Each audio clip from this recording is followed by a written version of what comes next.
Good morning to everyone.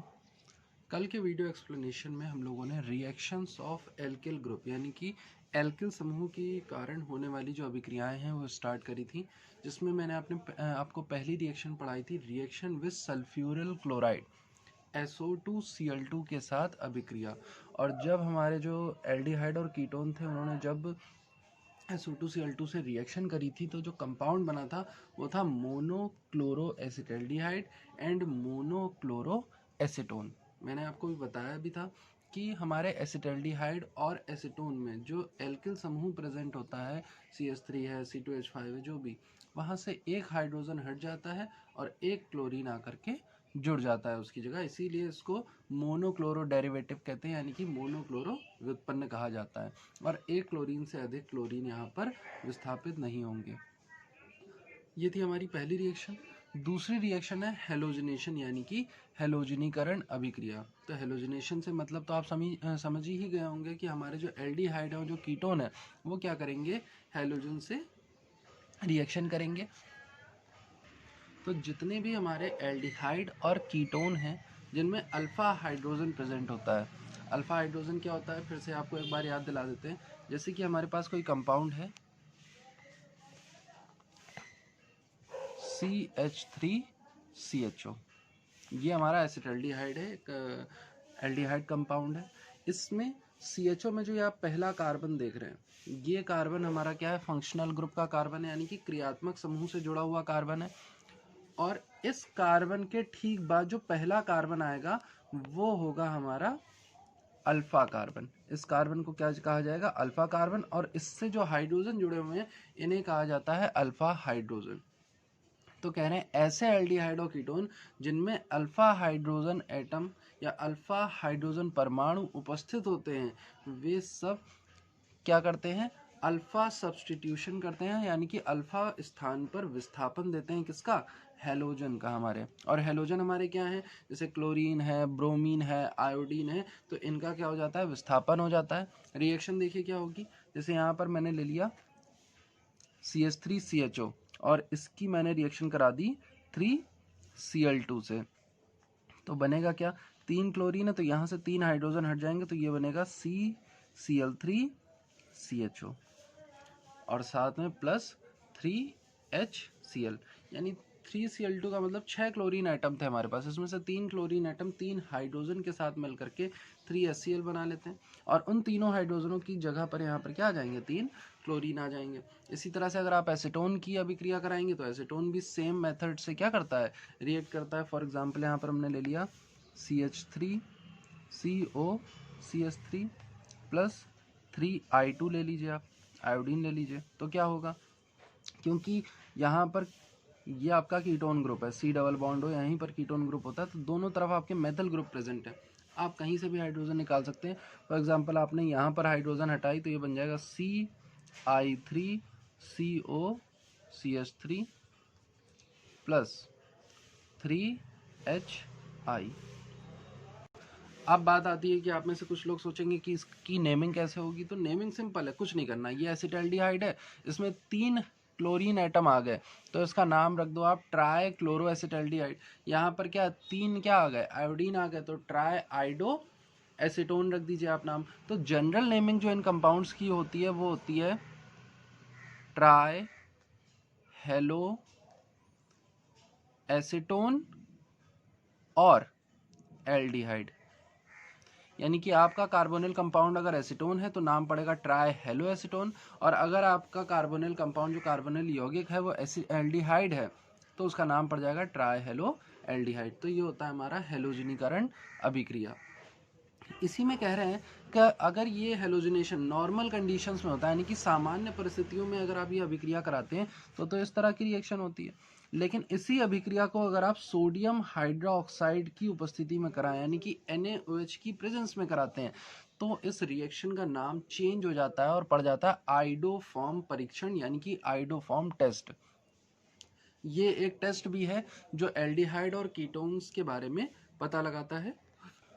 तो जब हमारे एल्डिहाइड और कीटोन, जो हमारे कार्बोनिल कंपाउंड्स हैं, कार्बोनिल यौगिक हैं, एल्डिहाइड और कीटोन, वो आयोडीन के साथ रिएक्शन करते हैं सोडियम हाइड्रोक्साइड की प्रेजेंस में, यानी कि NaOH की उपस्थिति में जब हमारे जो एल्डिहाइड होंगे, जो कीटोन होंगे, वो किससे रिएक्शन करेंगे, आयोडीन से रिएक्शन करेंगे, तो एक कंपाउंड फॉर्म करते हैं जिसका नाम पड़ता है आइडोफॉर्म।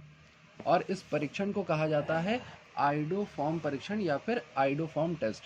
इसकी पहचान क्या होती है इस परीक्षण की, तो जो ये आइडोफॉर्म के जो क्रिस्टल होते हैं वो येलो कलर यानी कि पीले रंग के क्रिस्टल आपको क्या हो जाते हैं, प्राप्त हो जाते हैं। तो करना क्या है, लेबोरेटरी गए, कोई एक कंपाउंड आपको दिया गया, आपको चेक करना है कि एल्डिहाइड है कि नहीं या कीटोन है कि नहीं।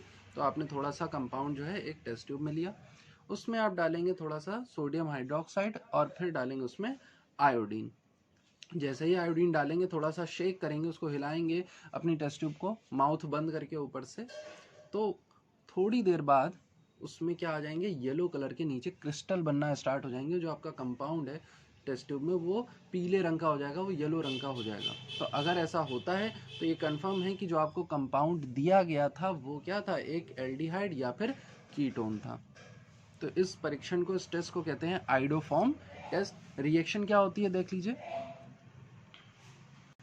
ये यहाँ पर मैंने एक कंपाउंड ले लिया CH3CHO, एसिटल्डिहाइड है, 3 आयोडीन मॉलिक्यूल लिए, तो होगा क्या, सेम रिएक्शन, 3 आयोडीन यहाँ से 3 हाइड्रोजन के साथ निकल जाएंगे और ये बना लेंगे CI3CHO, साथ में ये निकल गया 3HI। ये जो कंपाउंड बनता है इसको कहते हैं आयोडल। ये आपका आयोडल कंपाउंड बना हुआ है।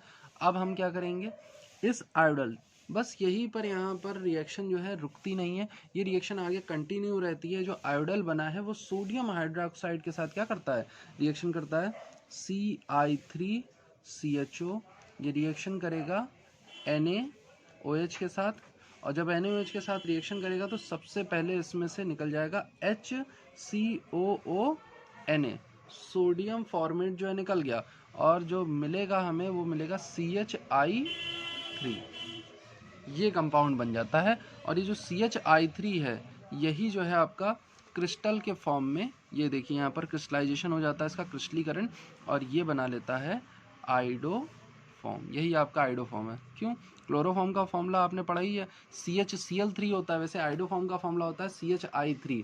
और ये जो क्रिस्टल होते हैं कैसे कलर के होते हैं, येलो यानी कि पीले रंग के। तो इस परीक्षण को कहते हैं आइडोफॉर्म परीक्षण। बस करना क्या है कि आपके एल्डिहाइड या कीटोन की जो अभिक्रिया है वह आयोडीन के साथ करानी है सोडियम हाइड्रोक्साइड की उपस्थिति में। तो यहीं पर ही हमारा हेलोजनेशन वाला जो टॉपिक है वो खत्म होता है। इसके बाद अब जो हमारी नेक्स्ट केमिकल रिएक्शन है वो है कंडेंसेशन रिएक्शन, यानी कि कंडेंसेशन अभिक्रिया। इसमें आपको कंडेंसेशन यानी कि संघनन के बारे में पढ़ना है। संघनन में बहुत सारे संघनन है, लेकिन जो सबसे मेन जो कंडेंसेशन है, जो मेन संघनन है, उनमें है, पहला है एल्डोल कंडेंसेशन, दूसरा है आपका क्लेजन श्मिट कंडेंसेशन यानी कि क्लेजन श्मिट रिएक्शन भी कहते हैं इसको, तीसरा है विटिंग अभिक्रिया, विटिंग रिएक्शन, और चौथा है रिफॉर्मेट्स्की अभिक्रिया, रिफॉर्मेट्स्की रिएक्शन इसको इंग्लिश में कहते हैं। तो ये चारों हमें जो है कंडेंसेशन के फॉर्म में पढ़ने हैं। तो सबसे पहले स्टार्ट करते हैं विटिंग अभिक्रिया यानी कि विटिंग रिएक्शन। विटिंग अभिक्रिया यानी विटिंग रिएक्शन में क्या होता है कि इस रिएक्शन में एल्डिहाइड या कीटोन जो है वो मेथिलीन ट्राइफिनाइल फॉस्फोरेन के साथ रिएक्शन करते हैं।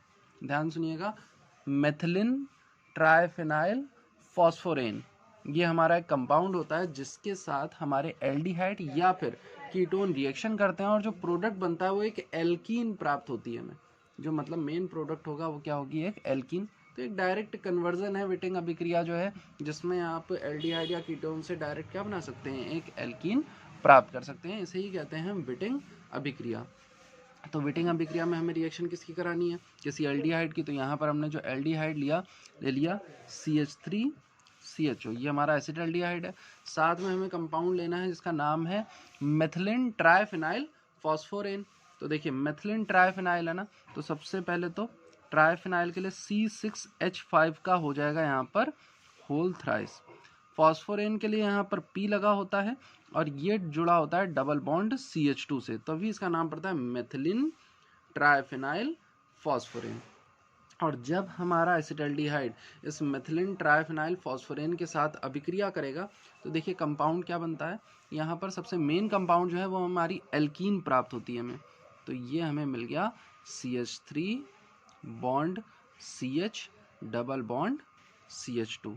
ये हमें हमारी एल्कीन जो है प्राप्त हो जाती है। साथ में ट्राइफेनाइल फॉस्फीन ऑक्साइड ये आपका निकल जाता है। साथ में क्या प्राप्त होता है हमें, ट्राइफेनाइल फॉस्फीन ऑक्साइड। ये C6H5 का होल थ्राइस ये ऐसे ही रहेगा, ये ट्राइफेनाइल और फॉस्फीन ऑक्साइड के लिए बस PO लगा हुआ है। तो ये कंपाउंड जो है हमारे हमें प्राप्त होते हैं विटिंग अभिक्रिया में। इसी तरह से एसीटोन में आप रिएक्शन कराएंगे तो एसीटोन में भी सेम रिएक्शन होती है। अब इस अभिक्रिया में हुआ क्या वो देखिए, यहाँ पे जो CH3CHO देख रहे हैं और यहाँ पर हमें कंपाउंड मिला CH3CH डबल बॉन्ड CH2। इसका मतलब है इस CH2 ने यहाँ से अपना डबल बॉन्ड ब्रेक किया और यहाँ पर इस O ने, क्योंकि C जो है वो डबल बॉन्ड O जुड़ा होता है ना, यहाँ से O हटा तो ये CH2 जो है वो जा करके इस ऑक्सीजन की जगह जुड़ गया और ये ऑक्सीजन जो है वो जा करके इस CH2 की जगह जुड़ गया। वैसे आपको रिएक्शन बहुत टफ लग रही थी, लेकिन अब आप रिएक्शन देखें तो बहुत इजी, कुछ नहीं हुआ। यहाँ पर ये लिखा CH3CHO, इसको मैं थोड़ा सा बना देता हूँ स्ट्रक्चर इसका।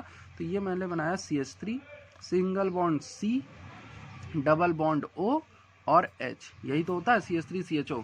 तो मैंने क्या कहा, यहाँ पे ये C डबल बॉन्ड O जो है वो ब्रेक होता है और यहाँ पर जो देख रहे हैं C6H5 whole thrice P double bond CH2 break होता है। तो ये जो CH2 है वो जाकर के O की जगह जुड़ जाएगा और जो O है वो जाकर के CH2 की जगह जुड़ जाएगा। तो यहाँ पर देखिए ये बन गया CH3 CH CH2 और ये बन गया C6H5 होल थ्राइस PO। ये जो होती है हमारी कहलाती है विटिंग अभिक्रिया यानी कि विटिंग रिएक्शन। इसके बाद नेक्स्ट रिएक्शन है रिफॉर्मेट्स्की अभिक्रिया। अब इस रिफॉर्मेट्स्की अभिक्रिया में क्या होता है, रिफॉर्मेट्स्की रिएक्शन में क्या होता है कि इस रिएक्शन में जो एल्डिहाइड और कीटोन है वो मेटेलिक जिंक यानी कि धात्विक जिंक की उपस्थिति में अल्फा ब्रोमो ईस्टर से रिएक्शन करते हैं और जो कंपाउंड बनाते हैं उनका नाम होता है बीटा हाइड्रोक्सी ईस्टर या फिर अल्फा बीटा अनसैचुरेटेड ईस्टर। और ये रिएक्शन हमारी कहलाती है रिफॉर्मेट्स्की रिएक्शन। रिएक्शन सिंपल है, एल्डिहाइड और कीटोन मेटेलिक जिंक की प्रेजेंस में किसके साथ रिएक्शन करेंगे, अल्फा ब्रोमो ईस्टर के साथ रिएक्शन करेंगे। रिएक्शन देख लीजिए क्या है। तो सबसे पहले हमने यहाँ पे ले लिया अपना एल्डिहाइड, ये है। तो ये देखिए ये हमने ले लिया एसिटाल्डिहाइड CH3CHO। रिएक्शन करा रहे हैं इसकी किससे, मेटेलिक जिंक धात्विक जिंक से। साथ में हमारे प्रेजेंट है अल्फा ब्रोमो ईस्टर। ईस्टर का फॉर्मूला क्या होता है, CH3COO C2H5, ये हमारे एक ईस्टर का फॉर्मूला होगा जहाँ पर COO जो ग्रुप है वो ईस्टर का होता है। तो इसमें यहाँ पर जो एल्किल ग्रुप रहा होगा CH3, उसमें से एक हाइड्रोजन हटाकर उसकी जगह ब्रोमीन जोड़ दिया, नाम पड़ गया इसका अल्फा ब्रोमो ईस्टर। अब क्योंकि ईस्टर में ये कार्बन है और इसके ठीक बाद वाला जो कार्बन होगा वो अल्फा कार्बन होगा, ये भी हो सकता है अल्फा कार्बन, ये भी होगा अल्फा कार्बन। तो यहाँ पर इससे जो ब्रोमीन जोड़ी वो कौन सी हो गई, अल्फा। तो अल्फा ब्रोमो ईस्टर के साथ जब हमारा एल्डिहाइड जिंक मेटल की उपस्थिति में रिएक्शन करता है और ईथर की उपस्थिति में, ईथर की प्रेजेंस में रिएक्शन होती है, तो होता क्या है, यहाँ पर C डबल बॉन्ड O के बीच में ये जो बॉन्ड है वो ब्रेक हो जाता है। ये बॉन्ड जब ब्रेक होता है तो ऑक्सीजन से जुड़ जाता है Zn और Br। ये देखिए ऑक्सीजन से जुड़ गया Zn और Br और कार्बन से जुड़ जाता है जाकर के CH2COO C2H5। और ये जो एक कंपाउंड है ये एक इंटरमीडिएट है, एक अंतर माध्यमिक यौगिक बनता है जो कि अस्थायी होता है। और जैसे ही हम इसका जल अपघटन कराते हैं, वाटर से इसकी रिएक्शन कराते हैं, तो तुरंत जो Zn और Br है वो यहाँ पर OH से अभिक्रिया करके क्या हो जाता है, निकल जाता है। Zn Br जो है OH के साथ रिएक्शन करके ZnOH Br बना लेता है और वाटर का जो H है भाई H2O है, H2O ब्रेक होता है OH में। तो मैंने कहा कि जो यहाँ पर OH है वो Zn और Br के साथ मिलकर ZnOH Br बना लेगा और जो बचा हुआ H है वो जाकर के O से जुड़ जाएगा। तो देखिए कंपाउंड बन गया CH3C CH2COOH और यहाँ पर OH हो जाता है। साथ में C2H5OH जो है वो क्या हो जाता है, निकल जाता है। यानी कि यहाँ पर वाटर के दो मॉलिक्यूल जो है वो यूज़ होते हैं जो कंप्लीट रिएक्शन होगी। तो उस कंडीशन में दूसरा वाला H यहाँ जुड़ जाएगा और दूसरा वाला जो OH है वो C2H5 के साथ जुड़ करके इस अभिक्रिया को पूरा करता है। तो इस तरह से ये जो रिफॉर्मेट्स की अभिक्रिया होती है, इसमें हमारा जो एल्डिहाइड और कीटोन होता है वो अल्फ़ा ब्रोमो ईस्टर के साथ जिंक धातु की उपस्थिति में अभिक्रिया करता है और बनाता है बीटा हाइड्रोक्सी ईस्टर या फिर अल्फ़ा बीटा अनसैचुरेटेड ईस्टर। तो ये जो कंपाउंड बना है इसी को हम कहेंगे बीटा हाइड्रोक्सी ईस्टर या अल्फ़ा बीटा अनसैचुरेटेड ईस्टर। ये हमें कंपाउंड जो है हमारा प्राप्त होता है और ये है हमारी रिफॉर्मेट्स की अभिक्रिया। इसको एक बार में आप देख सकते हैं, ये आपकी रिफॉर्मेट्स की अभिक्रिया है। इसके बाद हमारी नेक्स्ट रिएक्शन आती है क्लेजन श्मिट रिएक्शन या क्लेजन श्मिट अभिक्रिया। इस अभिक्रिया में क्या होता है, तो कह रहे क्लेजन श्मिट अभिक्रिया में एक एरोमेटिक एल्डिहाइड और एक एलिफेटिक एल्डिहाइड या कीटोन ये आपस में संघनित होते हैं, आपस में कंडेंस होते हैं, यानी कि यहाँ पर दो डिफरेंट मॉलिक्यूल्स आपस में आकर के कंबाइन होंगे। एक मॉलिक्यूल जो रहने वाला है आपका वो क्या होगा, वो होगा आपका एरोमेटिक एल्डिहाइड और जो दूसरा कंपाउंड होगा वो होगा एलिफेटिक एल्डिहाइड या फिर कीटोन। और जब ये डाइल्यूट NaOH की प्रेजेंस में आपस में मिलते हैं तो ये बनाते हैं सिनेमिक एल्डिहाइड या सिनेमिक कीटोन। इनके नाम से याद रखिएगा, सिनेमिक एल्डिहाइड या सिनेमिक कीटोन। रिएक्शन क्या होगी, जब हमारा एक एरोमेटिक एल्डिहाइड एक एलिफेटिक एल्डिहाइड या कीटोन के साथ अभिक्रिया करता है तो कंपाउंड बनाता है सिनेमिक एल्डिहाइड या फिर सिनेमिक कीटोन। ये अभिक्रिया जो होती है, ये जो रिएक्शन होती है वो डाइल्यूट NaOH यानी कि तनु NaOH की उपस्थिति में होती है। रिएक्शन देख लीजिए क्या है यहाँ पर, तो हमने यहाँ पर ले लिया C6H5CHO। ये हमारा एक एरोमेटिक एल्डिहाइड है, बेंजल्डिहाइड, और इसकी रिएक्शन हम कराने जा रहे हैं किससे, CH3CHO, जिसमें मैंने CH3 को इस तरह से लिख लिया, ये CH और H2, ये हमारा CH3CHO, ये एल्डिहाइड एसिटल्डिहाइड है और इसकी रिएक्शन कराई मैंने बेंजल्डिहाइड से।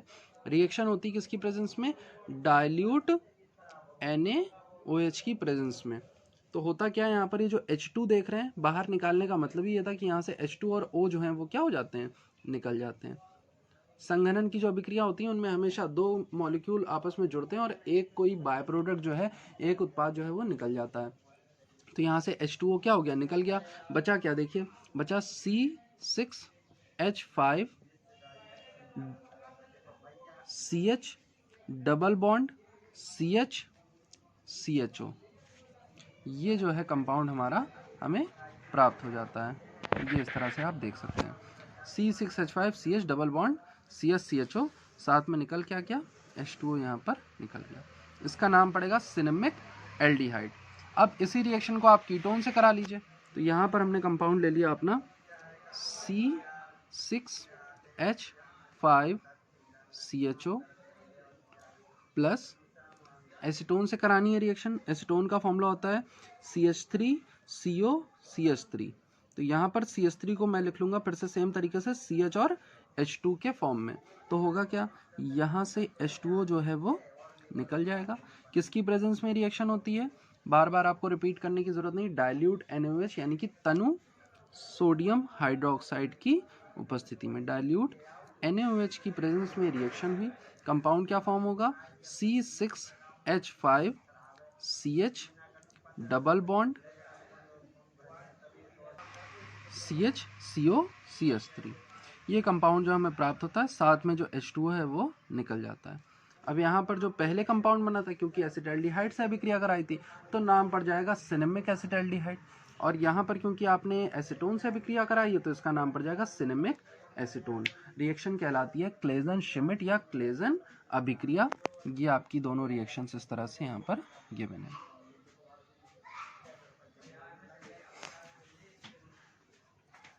आज के लिए आपका एक्सप्लेनेशन इतना ही।